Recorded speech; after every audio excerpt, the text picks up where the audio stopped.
China después de Mao Zedong. Partes 1, 2. Datos formales de la investigación. Antecedentes de la investigación. Planteamiento del trabajo. Análisis.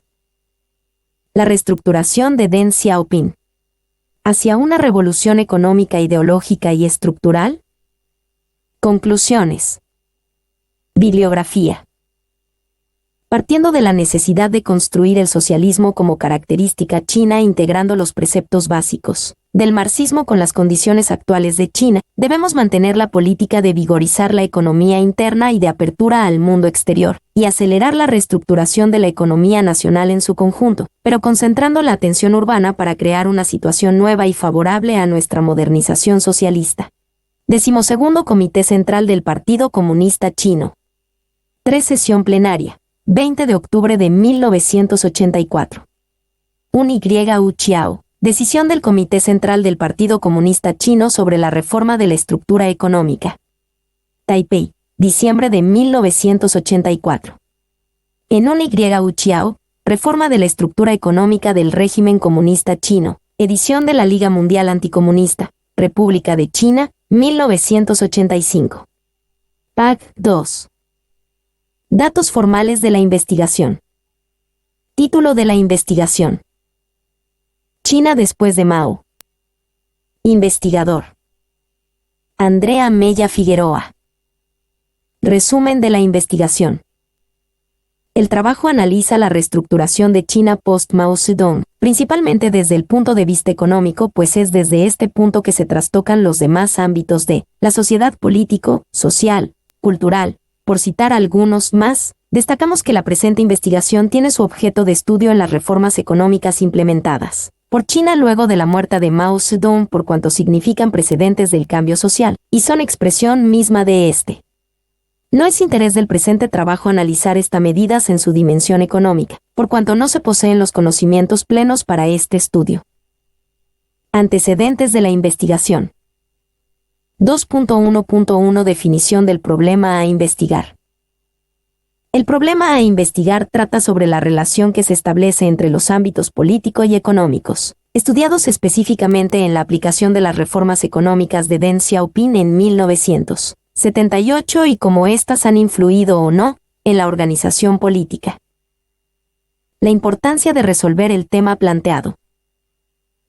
La importancia de resolver el problema planteado radica en que gracias al estudio del ámbito económico, pero no dejando de lado la variable política y social, luego de la muerte de Mao, se puede comprender cómo China puede proyectarse en el siglo XXI como una de las grandes potencias a nivel mundial. Marco teórico y conceptual. Al trabajar sobre una problemática desde el punto de vista económico se hace necesario aclarar algunos conceptos claves propios de este enfoque. El concepto de socialismo se considera como el programa político de las clases trabajadoras que se ha formado en el transcurso de la Revolución Industrial. La base económica del socialismo radica en la propiedad social sobre los medios de producción y de intercambio, en el sistema socialista de economía nacional sobre la base de la gran producción maquinizada en todas las ramas de la economía, en la supresión de la explotación del hombre por el hombre, además de promover la igualdad social a través de la intervención de los poderes públicos. El socialismo surge como resultado del cambio revolucionario del régimen capitalista por el socialista. Se establece durante el periodo de transición del capitalismo al socialismo mediante las transformaciones socialistas en todas las esferas de la economía y de la cultura. El fin del socialismo es dar satisfacción a las crecientes necesidades materiales y culturales de toda la sociedad y de cada uno de sus miembros sobre la base de desarrollar de manera incesante y planificada la economía nacional, de incrementar ininterrumpidamente la productividad del trabajo social.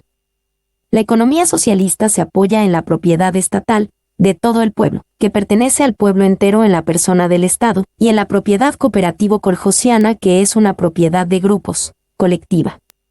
La forma más madura, determinante y principal de la propiedad social unida al nivel más alto de socialización de su producción y a un elevado grado de organización del trabajo es la propiedad del Estado. Bajo su influjo y con su ayuda la agricultura se transforma en consonancia con los principios socialistas. bajo el socialismo, se conservan la producción mercantil y las relaciones monetario-mercantiles, se utilizan la ley del valor, el cálculo económico, el dinero y la circulación de mercancías. También se conservan las diferencias esenciales entre la ciudad y el campo, entre el trabajo intelectual y el trabajo físico. El socialismo no está libre de supervivencias del capitalismo, de cuya entraña ha salido, en la economía y en la conciencia de los hombres. En la sociedad socialista, el trabajo, liberado de la explotación del hombre por el hombre, no se ha convertido aún en la primera necesidad vital de los hombres. A todo ello se debe que, bajo el socialismo, sea necesario mantener en vigor la ley económica de la distribución de los bienes materiales con arreglo a la cantidad y a la calidad del trabajo invertido por cada trabajador, establecer el control social sobre la medida del trabajo y la medida del consumo. Las distintas formas de interés material son de esencial importancia para el crecimiento y perfeccionamiento ulteriores de la producción socialista, para elevar la productividad del trabajo social, para incrementar el bienestar de los trabajadores. En la economía del socialismo, las contradicciones no presentan carácter antagónico, se superan según un plan, haciendo que avancen los sectores rezagados, perfeccionando las formas y los métodos de dirección y planificación de la economía, buscando reservas y utilizándolas mejor, estimulando la actividad creadora de las masas trabajadoras. El modo socialista de producción se estableció por primera vez en la Unión Soviética. Se está construyendo en varios países de Europa, de Asia y de América en el decurso de la edificación socialista. Los procesos recientes del socialismo han demostrado de forma cada vez más evidente el peso que tienen las historias nacionales, la diversidad de la situación económica, el pluralismo de las tradiciones culturales y de las ideológicas. Es así como, basándose en esta realidad, aparece la teoría de las vías nacionales al socialismo. El comunismo lo entenderemos según la definición del 22º Congreso del Partido Comunista Soviético, donde se establece que el comunismo se trata de un sistema social, sin clases, con una forma de propiedad pública de los medios de producción y total igualdad para todos los miembros de la sociedad y donde el gran principio, de cada uno según su capacidad, a cada uno según necesidades, uno. A pesar de que el comunismo como tal aparece en la época contemporánea, se pueden encontrar los orígenes del ideal comunista en la República de Platón y en el comunismo evangélico. En la época moderna, no es casualidad que las primeras grandes utopías comunistas, utopía de Tomás Moro, me parece que allá donde se rige la propiedad privada, donde el dinero es la medida de todas las cosas, es muy difícil que se llegue a establecer un régimen político fundado en la justicia y en la prosperidad. 2. Aparecieran cuando se presencia la decadencia de los modos de producción y de la vida feudal y a la afirmación de las clases burguesas. También se pueden ver que los ideales comunistas emergen en el seno de la Revolución Francesa, de la Revolución Inglesa. La concepción comunista de Marx y Engels está vinculada a la organización industrial del mundo moderno. Una de las características fundamentales de la concepción marxista es la función histórica de la burguesía, quien no puede existir sin revolucionar continuamente los instrumentos de producción, y por lo tanto las relaciones de producción y todo el conjunto de las relaciones sociales. 3. Con respecto a este punto, Baldola Comba nos habla que el motor que explica el cambio social son las transformaciones, las modificaciones, las contradicciones internas que se larvan en el seno de una formación social, en la base de ese todo. De todas formas, hay que tener en consideración que a partir de la participación de la burguesía en las formas de producción, se han llevado a cabo grandes adelantos que se traducen en mejoras para la humanidad. Ahora, el impacto para el mundo entero se puede explicar a partir de la masificación de la economía de mercado, sustituyendo a las antiguas empresas nacionales por nuevas industrias que trabajan a partir de materias primas que provienen de todas partes del mundo, esto potenciado por los imperialismos desarrollados en el siglo XIX. Con ello termina todo aislamiento local o nacional y empieza un tráfico universal, una dependencia universal de las naciones entre sí. 4. El conflicto se desata cuando las fuerzas de producción se rebelan contra las relaciones de producción y a las relaciones de propiedad. Y frente a estos conflictos la burguesía los supera destruyendo por un lado de manera forzada una gran cantidad de fuerzas productivas y, por otro lado, conquistando nuevos mercados o explotando aún más los existentes. Una de las derivaciones que pueden establecerse del socialismo y del comunismo es el maoísmo. Aunque este concepto no se utiliza en China, podemos establecer que más que una formulación ideológica se enfoca en una concepción alternativa a la del conjunto del movimiento obrero occidental y a la del movimiento comunista internacional vinculado al Partido Comunista Soviético. El elemento que motivó la experiencia histórica de Mao Zedong en 1927 fue la constatación y convicción del potencial subversivo que constituían los campesinos pobres en un país como China. Esta fuerza era el Partido Comunista Chino, formado con la opción cultural de intelectuales, tomando la tradición china de estos intelectuales como maestros, dirigentes y organizadores de las masas campesinas. Es así como, bajo la guía del partido, las masas podrían desempeñar una función histórica, así como el proletariado la desempeña en la sociedad burguesa de Marx. Mao derivó de Marx la concepción de las clases como partes componentes antagónicas de la sociedad y de Lenin la visión del partido como organización indispensable de la vanguardia para la dirección de la lucha revolucionaria, además de la denuncia del imperialismo como sistema mundial vinculado a la sociedad capitalista. Se da esta característica china que corresponde a tomar algo creado en el exterior para asimilarlo a partir de la propia realidad y tradición. Luego de tomar el poder en 1949 y de realizar la reforma agraria que quitó la tierra a los propietarios que no la cultivaban para distribuirlo entre los campesinos pobres, Mao intentó elaborar una estrategia de desarrollo que permitiera concretar la victoria sobre la dominación extranjera y sobre los terratenientes con una sustancial eliminación de la miseria, sobre todo rural. Siempre estuvo convencido de que la industrialización era la vía indispensable para aumentar la cantidad de bienes producidos y de ingreso disponible para el pueblo chino. Sin embargo, nunca pensó que la industrialización pudiera resolver los problemas de los campesinos, carentes de capital para invertir, si no era posible multiplicar la producción, la productividad y, por tanto, el ingreso de los campesinos de manera que se le garantizaran a la industria, al mismo tiempo, materias primas, capitales y mercados de salida. Este aumento en el ingreso de los campesinos se podría obtener según Mao potenciando y racionalizando la inversión de trabajo por parte de los campesinos y organizando su actividad. Esta organización solo podía lograrse a través de estructuras socialistas. Desde este punto, entre 1955 y 1956 se promovió la colectivización de la agricultura y después la reestructuración de las instituciones políticas y productivas del campo en las llamadas comunas del pueblo. Con respecto a la estructura del mercado, es necesario comprender cómo la economía de mercado es la que actualmente tiene la preferencia, entendiendo que esta es aquella en la que las relaciones entre productores y consumidores se rige por las leyes de la oferta y la demanda. 5. Es por esto que el concepto de capitalismo adquiere importancia.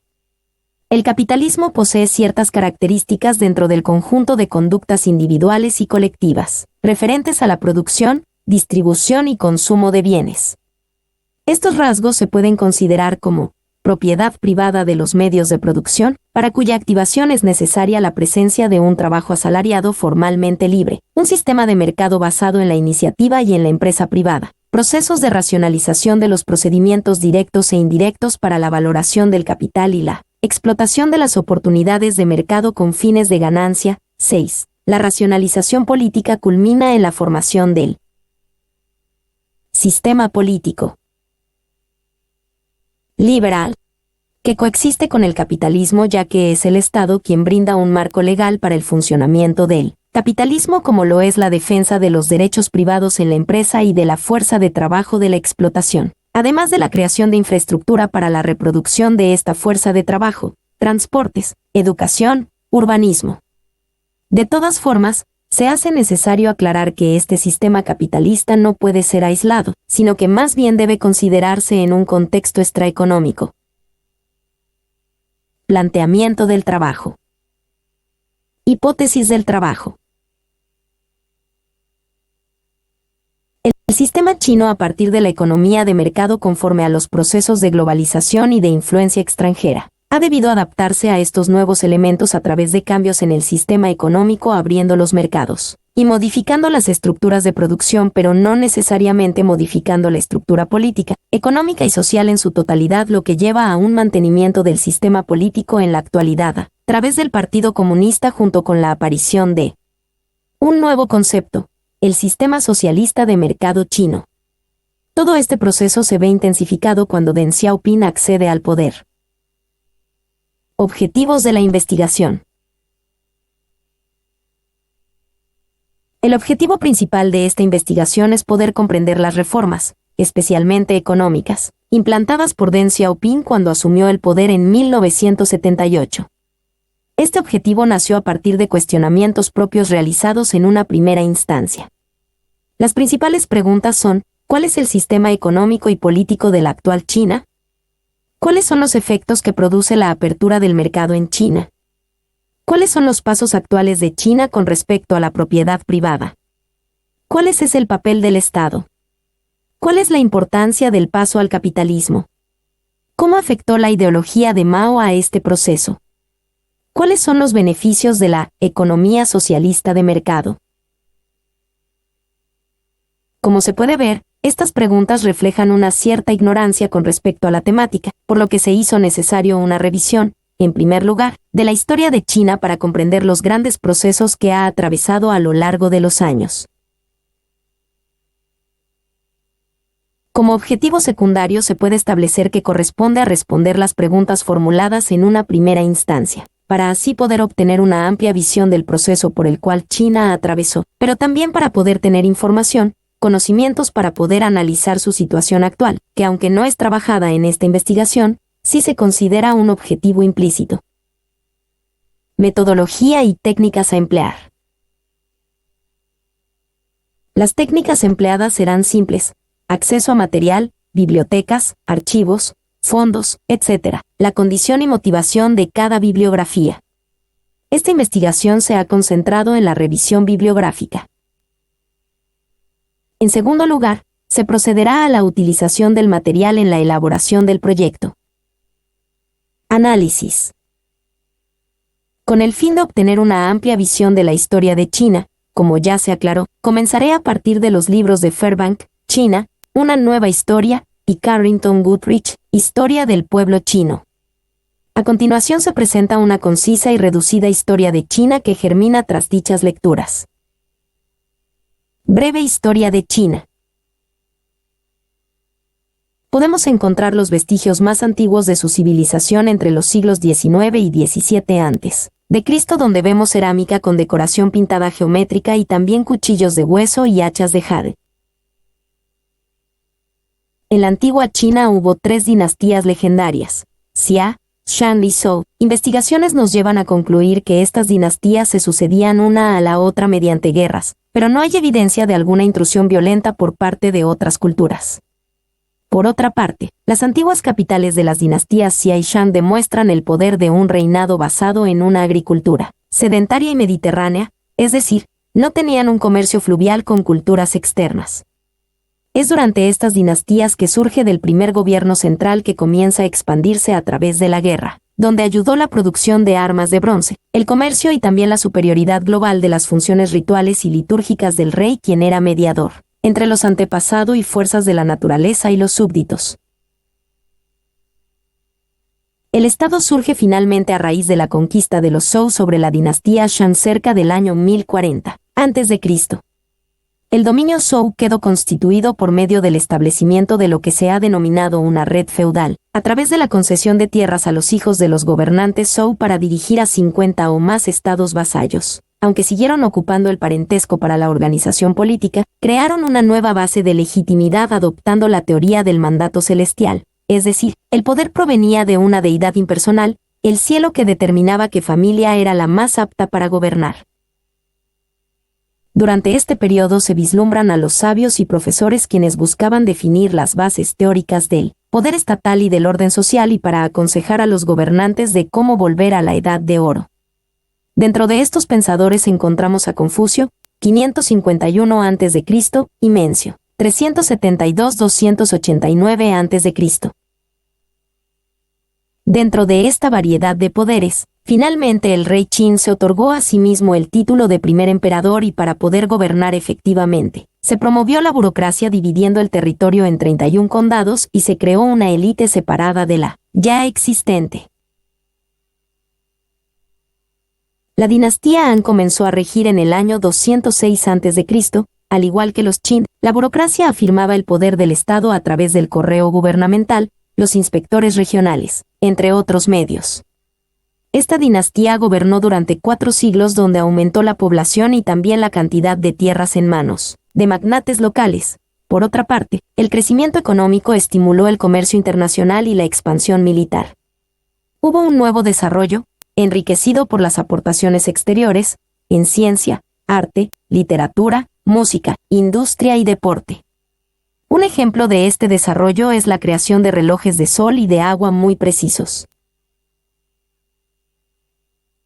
Hacia fines del siglo II la dinastía Han es derrocada producto de conflictos que llevaron a una inestabilidad, que se vio acentuada a las luchas de 3 casas reales por acceder al poder durante medio siglo. La principal consecuencia de este conflicto fue la desintegración del poder central, lo que favoreció a los poderes locales, a los grandes terratenientes y reapareció el feudalismo. Es en este periodo también donde el budismo aparece con fuerza siendo acogido por la población agobiada por las guerras internas, el hambre y la miseria. Su máxima atracción consistía en el haber introducido la idea del karma que sustituyó a la noción fatalista.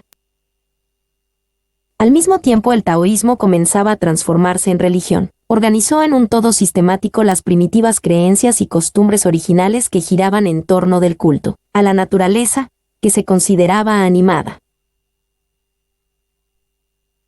Yang Qian, oficial de la dinastía Zhou y fundador de los Sui, 590-618, es el responsable de haber reunificado a China.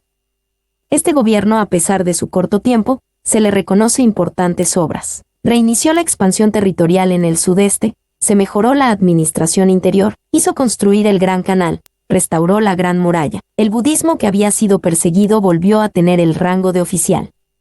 Pero para llevar a cabo la centralización y las otras reformas se realizó una campaña de intolerancia que provocó el descontento popular, y a su vez luchas internas entre la familia real provocaron la decadencia de esta dinastía. La época de la dinastía Tang, 618-907, es considerada una de las más prósperas y gloriosas. Gobernado por hombres movidos por la lealtad y el bien común, el pueblo chino vivió en tranquilidad y con abundancia. Chang'an, la capital del imperio, se convirtió en la metrópolis más grande del planeta, con más de 1 millón de habitantes provenientes de todos los rincones del mundo.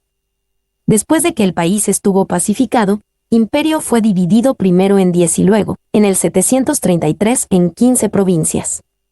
Se dio un impulso a la educación. Las tierras abandonadas durante las guerras civiles fueron distribuidas nuevamente, lo que solucionó el problema de los impuestos y sirvió para estabilizar al campesinado. Aunque se le dio prioridad a la religión oficial, el confucianismo, prevaleció la tolerancia religiosa. Se publicó un nuevo código de leyes en el año 653.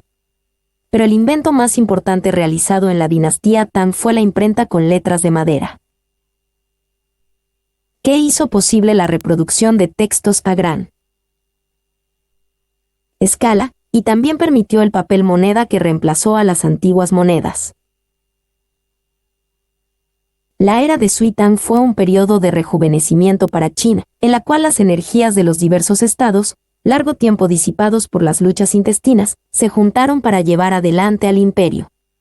Pero como había resultado de las otras dinastías, las amenazas externas e internas terminaban por colapsar el régimen que otra vez se dividió en diversos estados. El periodo que sigue a la dinastía Tang es conocido como el de las 5 dinastías y de los 10 estados independientes. La guerra era general, la administración de la ley era rigurosa. Con un alto grado de corrupción entre los funcionarios, se realizaron numerosos reclutamientos tanto para el servicio militar como para el trabajo.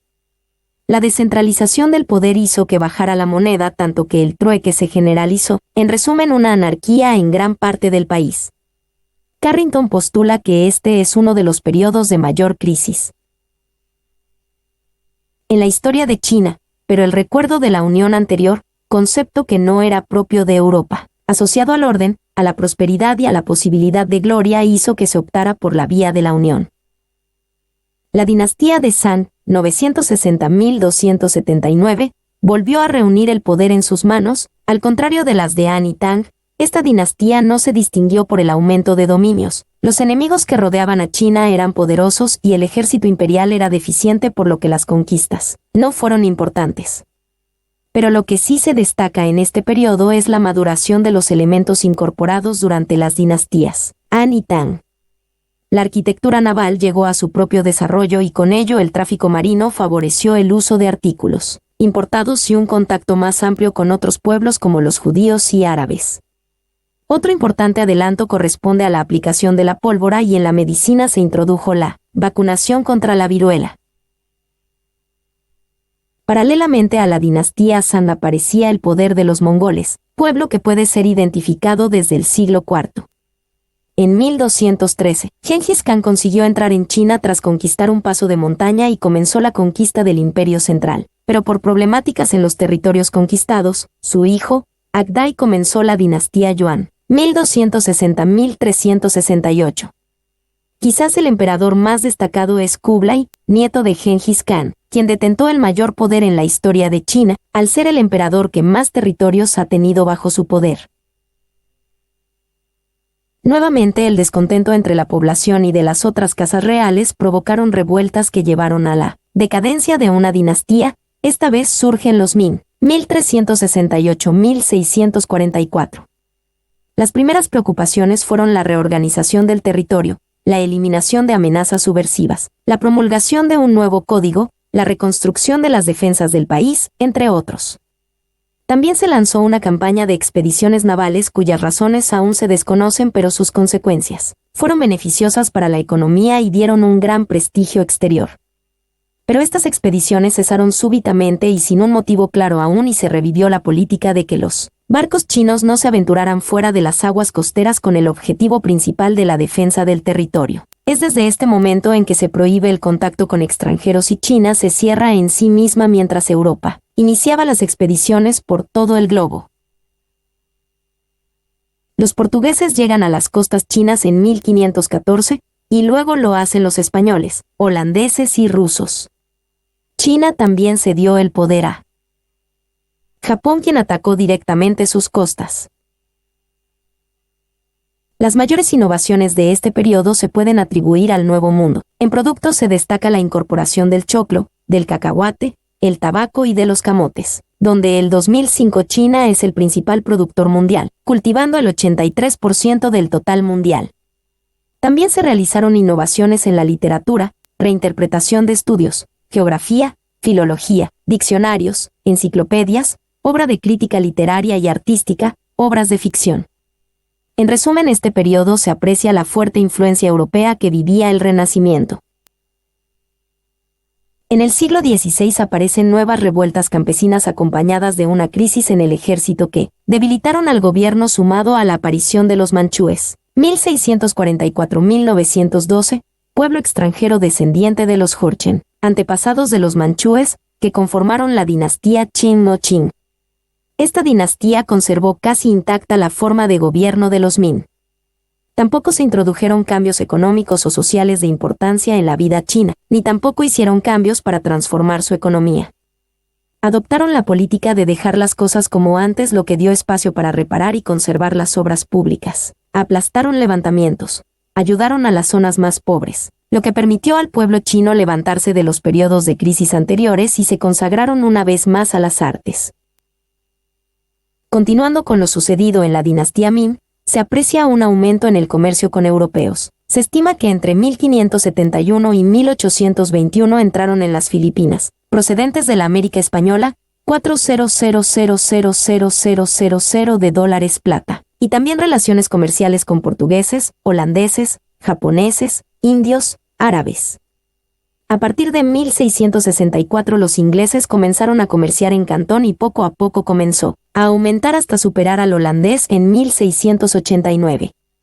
China exportaba hojas de té, mahón, piezas de algodón crudo, seda, porcelana, y en menor grado exportaban papel tapiz, alfombras, joyas, abanicos, sillas, entre otros. Incluso el gran imperio chino se vio obligado, en 1839-1842, a abrir sus fronteras a la explotación occidental. En 1848 nada se oponía a la conquista occidental de los territorios. 7. Es en este periodo donde comienza el comercio del opio que era producido en China desde el siglo XV pero que, producto de su masificación, fue importada por portugueses, holandeses, norteamericanos, desde 1810, e ingleses quienes encontraron productivo este tipo de comercio. Solamente la conservadora y autárquica China se negaba a comprar lo que Occidente o las economías controladas por Occidente le ofrecían, hasta que, entre 1815 y 1842, los comerciantes occidentales, ayudados por los cañoneros occidentales, descubrieron un producto ideal que podría ser exportado en masa desde la India a Oriente, el opio. 8. La costumbre de fumar opio se extendió tanto que fue prohibida por decreto imperial en 1729, y su importación suprimida en 1800, medidas que no surtieron efectos pues hacia 1821 entraban anualmente en Cantón unas 5.000 cajas. Las principales consecuencias fueron la disminución de la plata en China, la corrupción de los funcionarios reales y una gran cantidad de población inactiva. Para solucionar estos problemas el gobierno manchú intervino quemando una gran partida de opio, lo que desencadenó la guerra con los ingleses que alegaron sus derechos comerciales, llamada la Primera Guerra del Opio, 1839-1842, que ganaron sin problemas y China debió aceptar el Tratado de Nankín 1842 que la obligaba a entregar $21 millones de plata como indemnización de guerra, a ceder a Gran Bretaña Hong Kong y abrir los puertos de Cantón, Amoy, Fuchu, Ningpo y Shanghái. Estas ventajas que obtuvieron los británicos se extendieron a los estadounidenses, Tratado de Macao 1844, y a los franceses, Tratado de Whampoa 1844. Sin embargo, otros incidentes dieron lugar a la Segunda Guerra del Opio, 1858-1860, que terminó con el Tratado de Tientsin 1858 que estipulaba embajadas extranjeras, apertura de 11 nuevos puertos, libertad de misiones para predicar la fe, la extraterritorialidad y el pago a Gran Bretaña y Francia de grandes indemnizaciones. A su vez, las potencias europeas y Japón invadían los límites del imperio, lo que representa el reparto de China, que se produce en esta época donde la soberanía china es pasada a llevar. Finalmente la Guerra Franco-China, 1884-1885. La guerra con Japón y la ocupación alemana le privaron de diversos territorios además de indemnizaciones y concesiones. A principios del siglo XIX la dinastía Qing ya se encontraba en crisis, su autoridad era combatida dentro y fuera a la vez. Existía una incompetencia administrativa producto de la corrupción de los funcionarios. La corte y sus consejeros trataron de adoptar una política de aislamiento frente a los conflictos. Cantón fue el único puerto de entrada y se dio un monopolio de comercio extranjero a una pequeña asociación de cambistas, lo que provocó reclamos por parte de Gran Bretaña y otros países quienes solicitaron Hong Kong y la apertura de 11 puertos al comercio, derechos extraterritoriales para sus súbditos, la legalización de las importaciones de opio. Pero también en el interior del pueblo chino existía resistencia. Así es como se producen frecuentemente rebeliones que causaron numerosas muertes y daños materiales. La dinastía estaba en claro peligro, pero aún no colapsaba la estructura que la sostenía. A partir de 1870, producto de las guerras del opio, se realizaron varias violaciones de la soberanía china, se abrieron más puertos, se exigieron indemnizaciones, se tomaron posesiones. En 1900 la sociedad secreta Yetuano Boxers, alentada en su antioccidentalismo por el poder manchú, desencadenó motines contra los misioneros y extranjeros, lo que provocó que un ejército internacional avanzara sobre Pekín. China se vio obligada a aceptar un protocolo 1901 que la obligaba a entregar una gran indemnización y aceptar la presencia de tropas extranjeras. La presencia del capitalismo y sus contradicciones introducidas por las potencias extranjeras fueron las que crearon las fisuras a partir de las cuales se produjo este movimiento de liberación, influido también por el comunismo.